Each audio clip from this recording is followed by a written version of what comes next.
Hello and welcome to 1863 Part 1. 1863, of course, a turning point in the war. I often allude to Joseph Stevens' 1863, The Rebirth of a Nation. Stevens argues that not only was this a turning point for the war, it was a turning point for the nation as a whole. And certainly one could see that. This was kind of the beginning of the end, really, of the war. And of course, we get to Reconstruction, some significant changes that come with that, and then, not enough significant change, which we will see later. So when we start with 1863, let's start January 1st, right? The Emancipation Proclamation is officially issued. It had been shared in 1862, but the official proclamation comes out January 1st, 1863. This does many notable things. Two of the most notable, of course, fugitive slaves can now arm themselves and fight for their own emancipation in the war. And it gives a tangible reason for war for many soldiers. Lincoln elucidated the war is about slavery. It's not just about preserving the Union. So again, this changes kind of the mindset among many. A couple months later, March 3rd, 1863, we see the first act of Union conscription. All able-bodied men between the ages of 20 and 45 were liable for military service, and they were chosen via a lottery system similar to what we see with Vietnam. There were exceptions. High government officials, for one thing, were exempted from service. Sons, or only sons of widows or infirm parents were off the hook, if you will. And you could purchase your way out for $300. Now, this, of course, brings up the class aspect because most people could not afford to pay $300 to simply not fight in a war. So this leads to much resentment due to it favoring the wealthy. There is resentment over the state quotas. And in New York City, we will see a 3-day riot, mostly Irish working men. They were brutal to African Americans. They were brutal to the rich. They would plunder homes and loot stores. Now, one source that is excellent, Ivor Bernstein's The New York City Draft Riots, provides an excellent depiction of the riots and their impact. Bernstein shows this was about race, class, and political division. He argues that the significance of the riots was their reflection of larger social and political issues, that they essentially politicized the social conflict in a way that mirrored the era as a whole, both before and after the war. Relations between the wealthy and poor were impacted. Relations between African Americans and whites were made worse. And notably, the division between New York City and the nation was further exacerbated. Bernstein shows that the increased centralization of power under Lincoln upset many New Yorkers. The Conscription Act acted as a final straw of sorts. New Yorkers believed, though, that their local leaders would prevent them from being affected by the draft, that they would be made safe. They believed that it was up to localities or states to supply men for the war. They did not feel that this was the federal government's responsibility.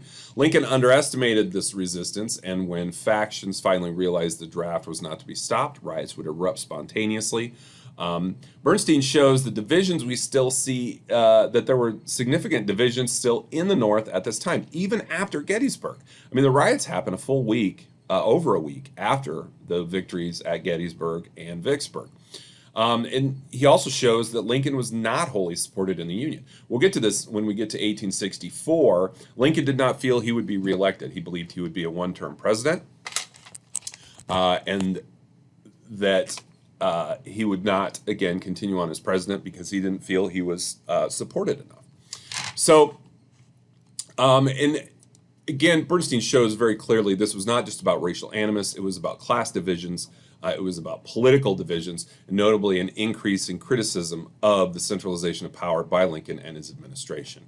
Now we get to the riot. The first lottery would be held on July 11th, 1863. 2 days later, the riots began. Newspapers and Democrats fomented the riot by claiming that free blacks would move up north, they would take jobs from immigrants, they promoted fears of racial mixing, miscegenation.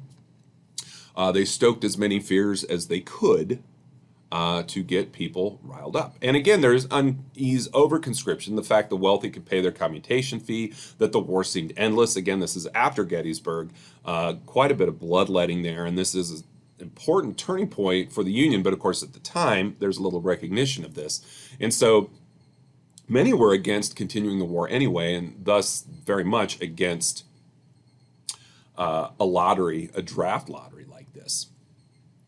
Over the course of the riots, 50,000 people would end up terrorizing neighborhoods on the east side of New York City. Initially, they targeted only military and government buildings, but later they would target African Americans, including an orphan asylum for black children, from which they took all the goods they could carry, then burned the building down. And those who supported blacks or abolition, including businesses, were also attacked. We get considered that they burned down an orphanage. Wow. The battle between white longshoremen and blacks who were hired to work with them.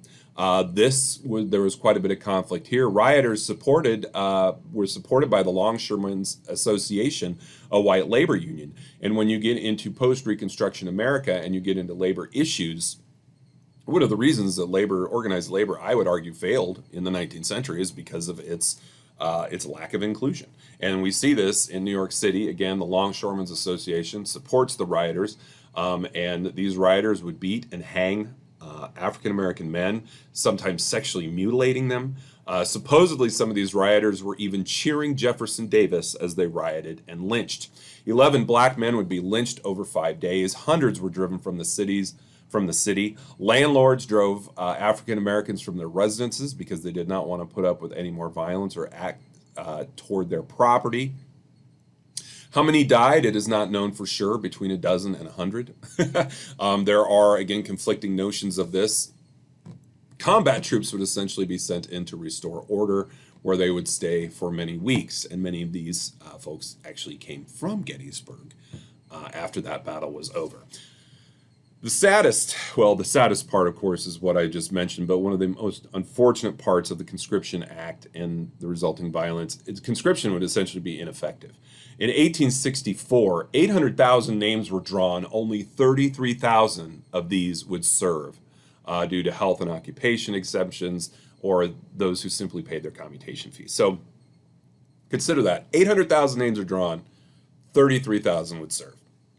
Conscription's a failure. And even so, 1 in 7 enlisted men would end up deserting. So now let's get to some battles, important battles. In May, we have Chancellorsville. Some of you have discussed this in your weekly postings. Hooker was the commander of the Army of the Potomac, defeated easily by Lee at this battle in Virginia due to Lee's tactics. Lee had less than half of the troops that Hooker and the Union did. One significant outcome of this battle, though, is that Stonewall Jackson is wounded by one of his own soldiers. He would die a week later on May 10th, his last words being, quote, "Let us cross over the river and rest under the shade of the trees." And he would actually die under the shade of trees. He is buried in 2 separate places, which, of course, is a whole other issue. But Lee would state after Stonewall dies, quote, "I have lost my right arm." Hooker retreated after getting decisively defeated, even though he had overwhelming troop advantage. He would later state, quote, "I just lost confidence." Lincoln would later, quote, "I just lost confidence in Joe Hooker," regarding his own lack of nerve during the battle. Totally flubbed that up. Hooker said, "I just lost confidence in Joe Hooker," regarding his own lack of nerve during battle. I apologize for that.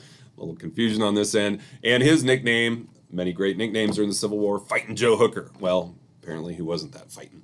Also in May, Grant would launch more assaults against Vicksburg. We talked about this. The siege of Vicksburg actually began the year prior. June 3rd, of course, Lee would head north again for his second invasion of the Union.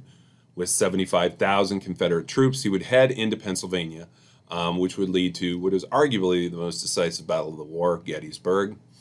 Now, after Lee heads north, before the war begins, Lincoln makes another change. He replaces Fightin' Joe Hooker because even Hooker has lost faith in himself. He would appoint George Meade as commander of the Army of the Potomac. Meade would be the 5th man to command the Army in less than a year. So we get to Gettysburg in the summer of 1863. Robert E. Lee launched his second invasion of the Union. Now, why go into Gettysburg? What are his goals? One is to replenish supplies, one key being shoes. There's an area right outside Gettysburg where there was a large supply of shoes. Confederates needed the shoes. He wanted to capitalize on recent Confederate victories, which we'll get to. He wanted to take the war to the north and away from the decimated South. By doing so, he hoped to force the Lincoln administration to negotiate for peace by getting the people to understand the difficulty of the war. Again, part of this, just like in Antietam, is Lee wants to show that the Union will lose the war. We are not going to give up. You may as well sue for peace. Part of this is also trying to get, I mentioned, getting the war out of the South. Southern territory has been decimated by the war. He wants to take the fighting out of that. He wanted to give Southerners somewhat of a respite as well. And of course, he's still seeking European recognition. He wanted to inspire peace Democrats and Copperheads in the North. And he wanted to prevent an attack on Richmond. He felt by distracting the Union in this way, he could pull any potential attack away from there. And as again, I mentioned, he wanted to take pressure off Virginia's farms during the growing season. Now, he's coming off a Confederate victory at Chancellorsville. Lee had started, and of course we know, Fredericksburg as well. Lee had started his quest in mid-June 1863, leading these 75,000 soldiers out of Virginia and into south-central Pennsylvania. He would first be chased by Fightin' Joe Hooker. Of course, we know Fightin' Joe was fired, so he would be chased by George Meade, whose Army of the Potomac had 95,000 soldiers and was roughly 40 miles south of Lee. The army would cross into Pennsylvania in mid-June, and by June 29th, it had reached the Susquehanna River. Still, initially, Lee's troops were still somewhat scattered. He wanted to avoid engagement until his forces were concentrated. Upon hearing that Meade and his force were approaching, he sent couriers to his generals with orders to reunite and engage in battle near Gettysburg. Meanwhile, General A.P. Hill heard a rumor that there was a large supplies of shoes at Gettysburg, as I mentioned, and as we discussed last week, good shoes were in short supply among the Confederacy. On July 1st, Hill sent one of his divisions to get those shoes. As they approached from the west, the Union cavalry, led by John Buford, was approaching from the east. And here starts the battle. Notably, this is the second time that Lee goes into Northern Territory to initiate battle, and it is the second time that it occurs before he wants it to start. It does not happen at or when he expected. Regardless, he realizes with these skirmishes he needs to jump in. Now, worthy of note are the actions by the commander of the Confederate cavalry, James Ewell Brown Stuart. Jeb Stuart for short. I'm not going to get into the particulars of Gettysburg. If you've seen one of the 5 million documentaries on Gettysburg, you know how the fighting happened. You've read the McPherson book, right? You've seen the Burns video, right? So I won't get into all those intricacies, but I think it's important to discuss Jeb Stuart. Now, Stuart had a reputation as a fierce fighter and leader. His work earlier in the war had elevated him to near hero status. But he was also a bit of a rebel, a renegade. A short time earlier, he and his group had been taken by surprise at Brandy Station, Virginia, by Union troops. Initially, things looked grim, but ultimately he and his infantry were able to repel the Union advance. But this was a stain on Stuart's record, and he wanted to make up for it. Throughout June, Stuart would hold off the Union Army, preventing it from learning of Lee's whereabouts or his move to the north. Lee issued 2 orders on June 22nd and 23rd, calling for Stuart to leave at least 2 brigades to guard mountain passes as the army moved northward. And he could take 3 brigades to meet up with Ewell and guard his flank and collect supplies. His instructions were somewhat ambiguous, as Lee left it to his discretion whether he could pass around the army without hindrance.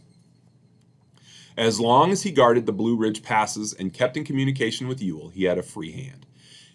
And Stuart took advantage of this, initially raiding Union supply trains and seeking glory. And again, to make up for the previous flub, he would try to ride around the Union Army, but he would lose all communication with Lee when he was cut off by the Army of the Potomac. Lee relied on Stuart and his cavalry to forge ahead, but he met with some resistance both to the east and to the south. He would make some headway on the 26th and the 27th, capturing stores and plenty of supplies. He sent a message to Lee regarding his location and the supplies, but it never reached Lee. Stuart would lead his troops across the Potomac, where he uncovered the enemy's movements. The problem, he was now approximately 80 miles southeast of the Confederate Army, with the Union standing between him and Lee. And he had not linked up with Ewell's corps as he was directed. What to do? He could have turned northward to unite with Lee and Ewell, but instead he decided to continue east on his raids. He captured 125 Union supply wagons and roughly 400,000 Union prisoners. Outside of D.C., his men cut telegraph wires, they tore up railroad tracks. He found at this time that the enemy was at Frederick, Maryland, and realized he needed to apprise Lee of the situation. Recognizing the Union movements, also understood how imperative it was to reach Ewell and Lee. He ran into major difficulties and was unable to go northwest as planned. He would seek different routes. All the while, his men were exhausted. Consider what they've been doing for weeks at a time now, going back and forth with no rest. His men were resting in Dover, Pennsylvania as Gettysburg began. He was miles away from where he needed to be. He tried to find Ewell but was unable. He would eventually receive intelligence that would lead him to Lee, but he would not arrive until late July 2nd. Lee was not happy. Of course, Gettysburg goes from July 1st through the 3rd, so he's missed 2/3 of the battle.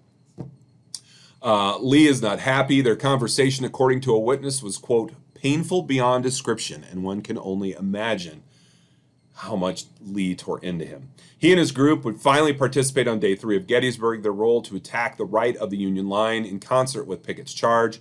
Cavalry went at cavalry, and the Union side, partially led by George Custer, would come out victorious. Stuart's men were exhausted from 9 days of raids and from weeks of traveling back and forth, a key to this loss. His cavalry would protect the Confederate retreat well, and 11 days after the battle ended, their success was confirmed by the return of the Army of Northern Virginia to its home state, but obviously damage had been done, significant damage. One thing, of course, you're well aware, the last day of the battle, we have Pickett's charge. The Confederates advanced towards Cemetery Ridge, which in many ways symbolic of the Confederate effort as a whole, which I'll get to here in a second. Pickett's charge in Gettysburg would be the last frontal assault, the last effort by the Confederacy to go into the North. And notably, that day especially, it was hot, it was humid, it was loud, it was violent. It showed the desperation of the Confederate effort, not only in Pennsylvania, but in the war as a whole. More than half of those involved in Pickett's charge were deemed casualties or missing. Lee would lose 1/3 of his army at Gettysburg in what would become the bloodiest battle on American soil. Now, we talked about some other bloodiest days. This was the bloodiest battle. It lasted 3 days. Gettysburg itself would take, again, a significant part of Lee's army. 50,000 casualties, a little over 23,000 for the Union, 28,000 for the Confederacy. 3,100 roughly dead for the Union, 3,900 dead for the Confederacy. And descriptions of what happened after the battle was basically, it could be narrowed down to one line. The fields of Gettysburg were lined with the dead on Independence Day. Very unfortunate. So again, we have this mass retreat back to Virginia. Meade did not pursue out of fatigue and caution. Again, 3 consecutive days of intense battle. Lincoln is not happy with Meade. We'll get to that in a minute. Meade would remain in command of the Army of the Potomac for the rest of the war, even though in 1864 there would be a significant change. We'll get to that, of course. Lee would offer his resignation to Jefferson Davis after losing this battle. Davis, of course, refused. Lee would remain in command the rest of the war. Now, Lee leaves Gettysburg never to fight on Union soil again. A huge impact on morale. For the Union, this only re-energized their efforts.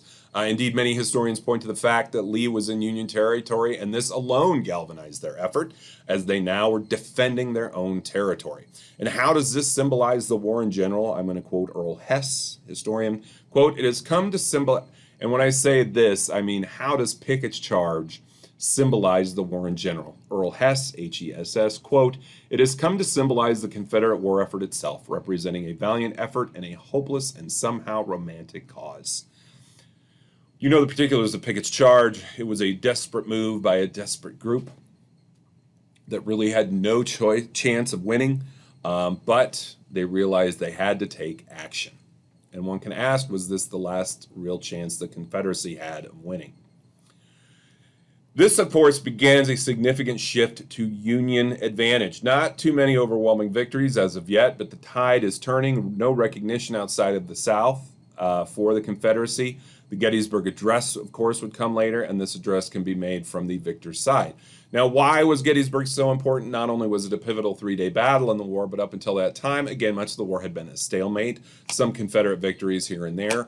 And the Confederacy had some nice victories earlier in 1863, and they hoped for a win at Gettysburg to, again, garner support and recognition from Europe, support it had nearly earned up until Antietam. But a loss would deny them this much-needed support, which it did. More importantly, there was hope that a victory would crush Republican hopes and strengthen Northern Democrats, which would then lead to the ouster of Lincoln and peace on friendly terms to the Confederacy.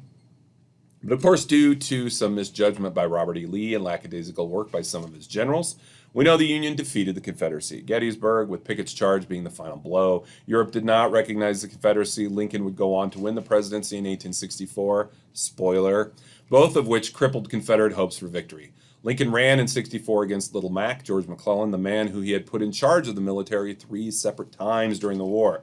McClellan was known as a professional but cautious leader, charismatic and well-loved. He ran as a Democrat. We will get to that in the next week's discussion.